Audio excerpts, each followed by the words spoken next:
Si Balasubas ba tong naririnig ko? Nasa tamang page ba ako? Tamang kanta ba yung naklik ko? Ba't si Glock 9 yung naririnig ko?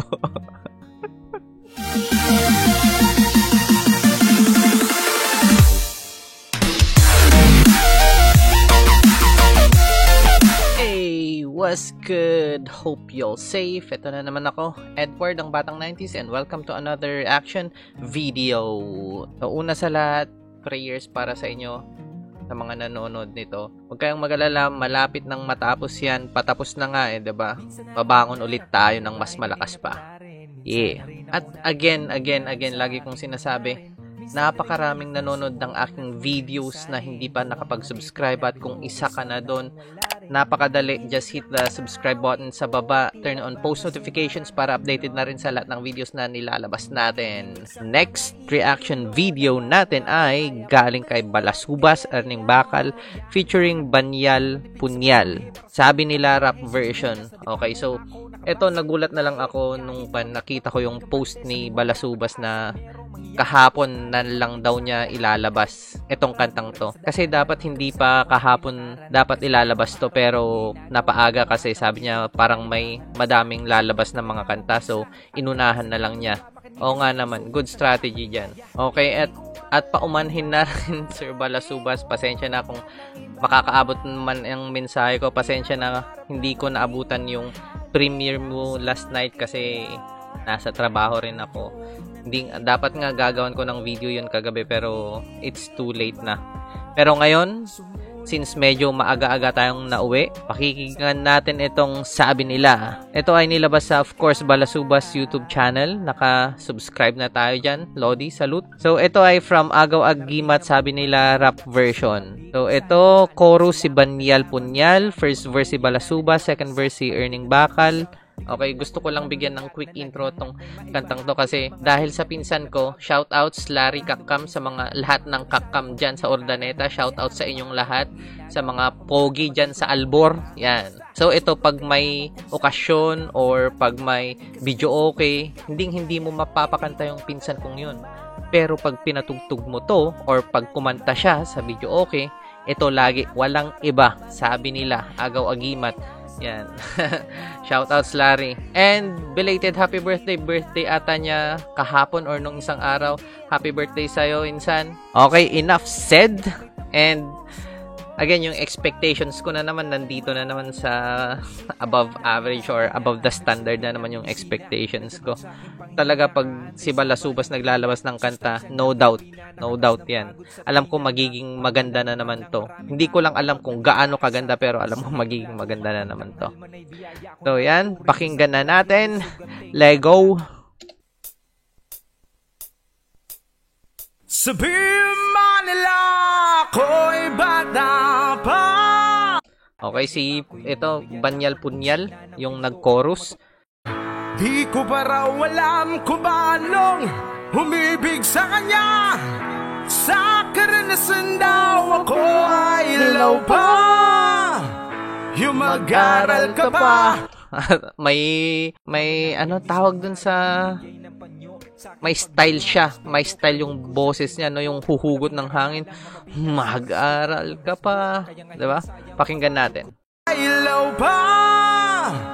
Yung mag-aral. Yun. Mag-aral ka pa. Parang pag kumakanta sino ba yan? Si Yael sa Sponge Cola, laging may ganun din, may buwelos, diba?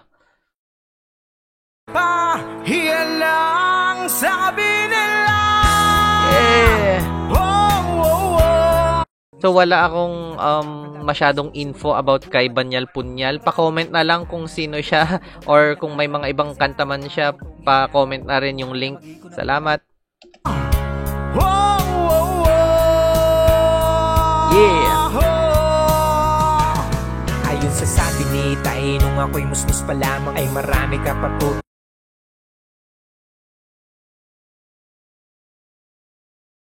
Isa pa. Ayon sa sabi ni Tay, nung ako'y musmus pa lamang ay marami ka pa tutoy na dapat na pag... Si Balasubas ba tong naririnig ko? Wait nga. Tingnan nga natin ulit. Nasa tamang page ba ako? Tamang kanta ba yung naklik ko? Oh, sabi dito, first verse, Balasubas.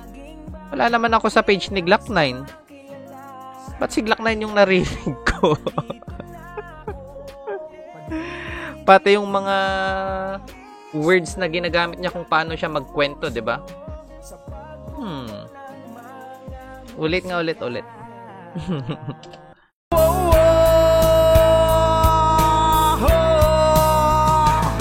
Ayon sa sabi ni Tay, nung ako'y musmus pa lamang, ay marami ka patutoy na dapat na pag-aralan. Tama.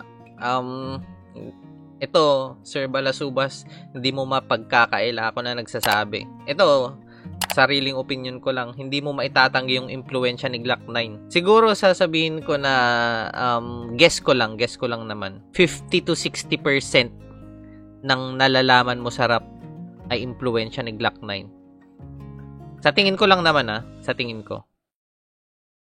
Tumingin ka sa taas at magmasid-masid ka lamang para pagdating ng araw ay di ka nila tawanan. So ito parang pati pagkwento no? Kuhang-kuha Pati yung mga choice of words na ginagamit, pati delivery, pati timbre ng boses. Habang lumalaki, maraming pagkakamali, marami din na sayang na oras at isinatabi. Laman ng lansangan, mahirap na kababayan na tila gutom lamang ang di kaya nilang iwan. Okay, ito parang kwento niya. Hindi ko alam kung itong lyrics niya base sa naranasan niya or sa mga nakita niya or sa kaalaman lang niya. Kasi parang nagkukwento siya dito ng yung paalala, pinapangaralan siya. Ulit natin konti. Marami din na sayang na oras at isinatabi. Laman ng lansangan, mahirap na kababayan na tila gutom lamang ang di kaya nilang iwasan. Saan kanta to? May kanta si Glock 9 na ganito rin. Yung gutom lang yung... Ay, hindi kay Glock 9, kay Shanty Dope ko narinig yun. Gutom lang yung hindi kayang kalaban. Parang ganon. Basta may kanta si Shanty Dope na parang may ganon Pinoy sa isip, salita at sa... Ngunit nahahati pa rin ang mabuti sa masama. Kaya harap. Pero nahahati pa rin ang mabuti sa masama. Diba Glock 9 na Glock 9 yung ganon? Kahit pakinggan nyo yung mga kanta ni Glock 9 na ganon, yung kung paano niya bigkasin yung A. Hindi ma. Talaga. Mga, parang ang pangit pag ako. Sa isip, salita at sa gawa. Ngunit nahahati pa rin ang mabuti sa masama. Kaya harap sa salamin kung sino ang natutuwa na kaya mong ipagmalaki ang sarili mong bansa. Ito, sinasabi ko na proud akong maging Pilipino. Kahit yung ibang tao dito sa bansang kinalalagyan ko, kahit yung ibang tao dito, iba yung tingin nila sa mga Pinoy. Hindi ko naman nilalahat, pero parang mas tingin nila mas mababang uri sa kanila. Parang ganun. Well, hindi lang naman sa bansa na ito yan. Lahat, kahit saan ka magpunta, may diskriminasyon. Pero, kahit ganun, proud sa isip, sa salita, at sa gawa. Panatang makabayan, iniibig ko ang Pilipinas. Pinas, tuligan lang sana sa iyong pagbangon. Huwag mong kalimutan na meron pa mag-aahon. Ito parang motivational to. Nilalahad niya yung mga pwedeng mangyari, yung mga sitwasyon na pwedeng mangyari sa'yo, diba? Tapos, ina-explica niya kung paano ka babangon. Sige lang. Parang pusher din siya, pusher. Kabataan na nakikinabang sa kahapon ay kasama niyo kami sa malawakan na pagbangon. Yan, mga kabataan na nakikinabang sa kahapon. Ito parang metaphor na rin siguro para sa kanila, 'di ba? Kasi sila nga yung new bloods ng Don Galo. Syempre ang Don Galo, ever since the rap began sa Pilipinas, meron na 'yan, 'di ba?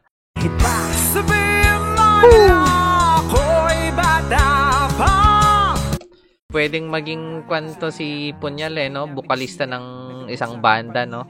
Pwede. Kasi yung timbre ng boses niya, hindi pang hip-hop Yung pagkakanta niya, hindi pang R&B, hindi pang soul, hindi pang hip-hop. Yung timbre ng boses niya, pang malakasang rap Hindi ko pa raw alam kung paanong umibig sa kanya. Sa karanasan daw ako ay ilaw pa. Yung mag-aral ka pa. Yan, paalala sa inyo, ito siguro ang payo na pwede kong ibigay sa inyo. Walang kapalit ang diploma.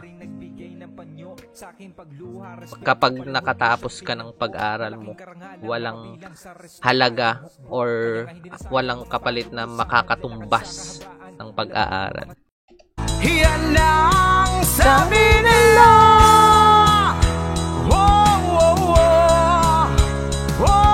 Itong agaw-agimat na kanta na sabi nila, ang storya na ata nun parang mga teenager tapos na in love, tapos parang pinapangaralan siya na bata ka pa, mag-aral ka na lang muna, wag na lang muna yan, parang ganun.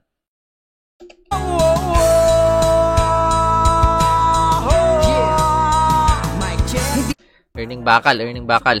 G. Madali ang ating buhay, marami dyang mga balakid na sa ating paanan ay palagi na pumapa.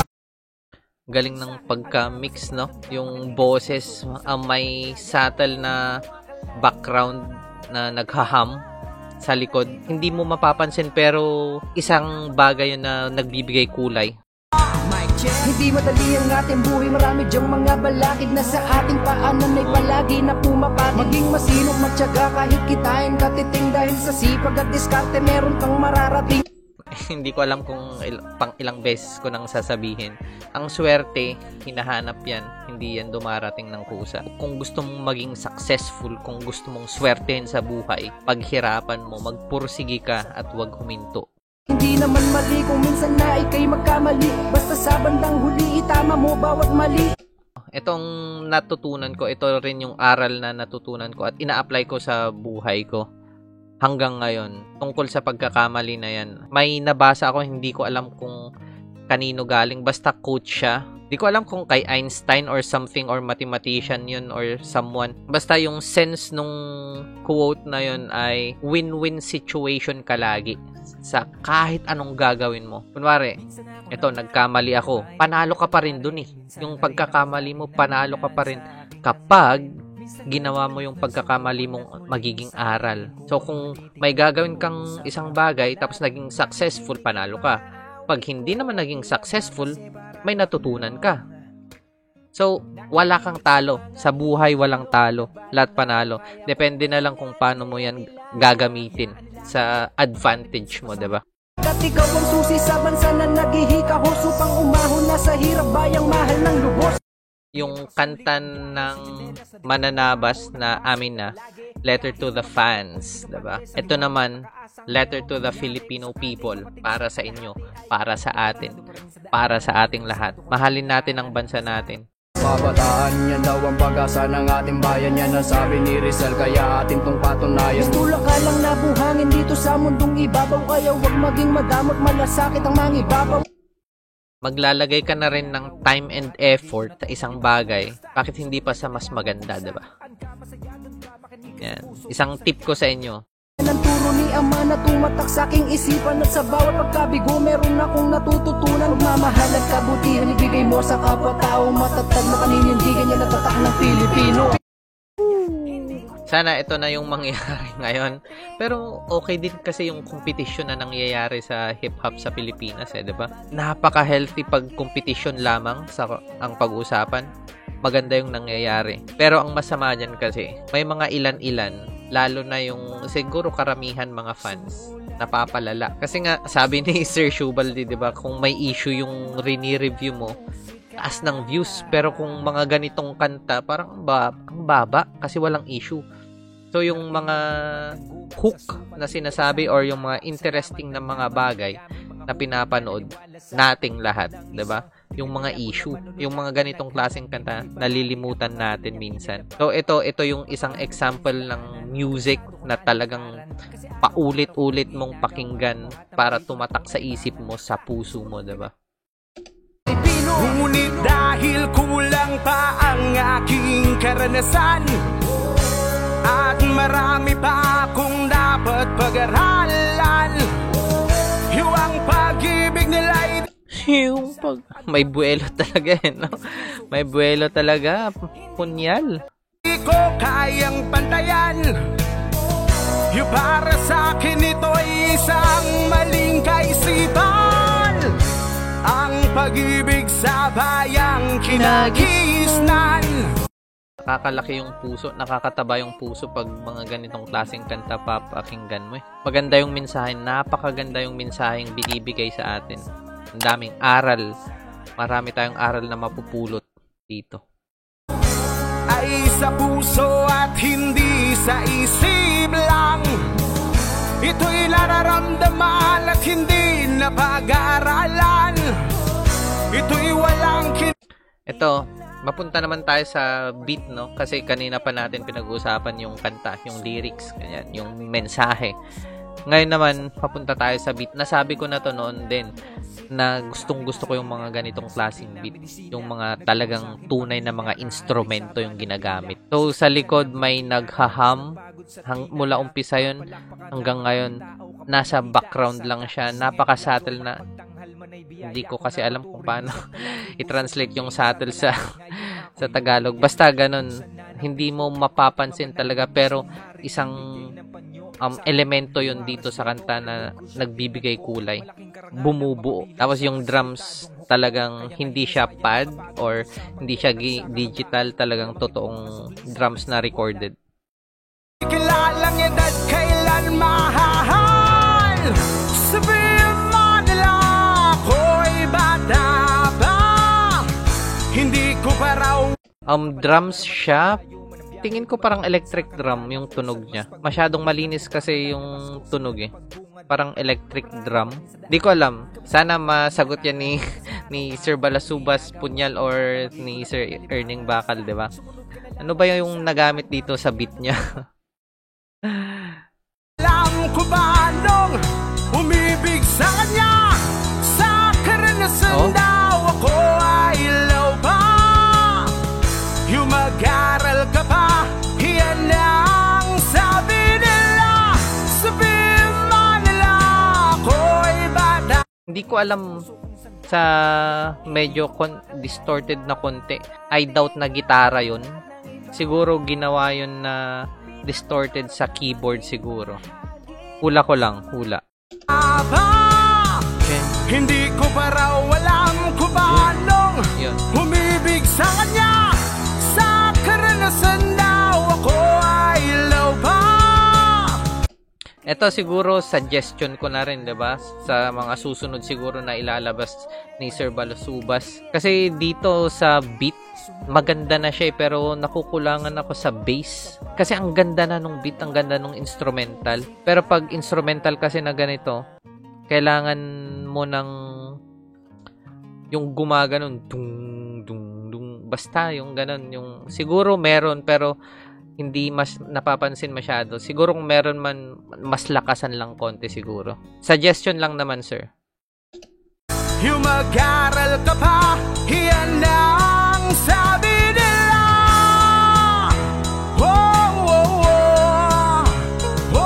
Yung ride, no? Dire-diretso, tapos nagro-roll yung isang kamay niya.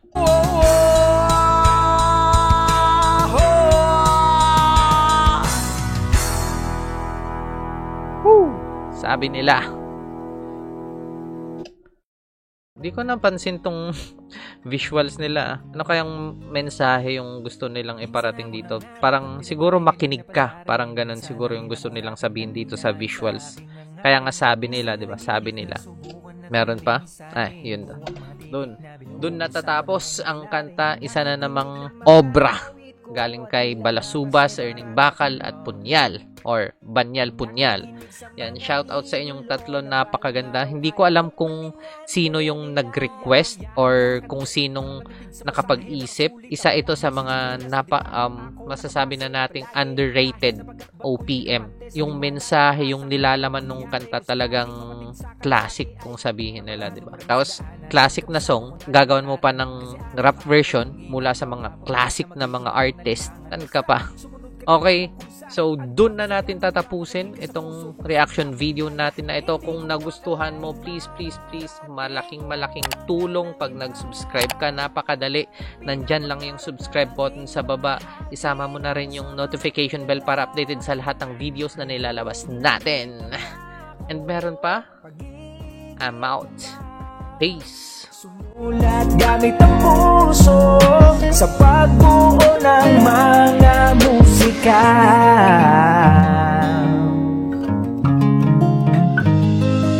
Narating ang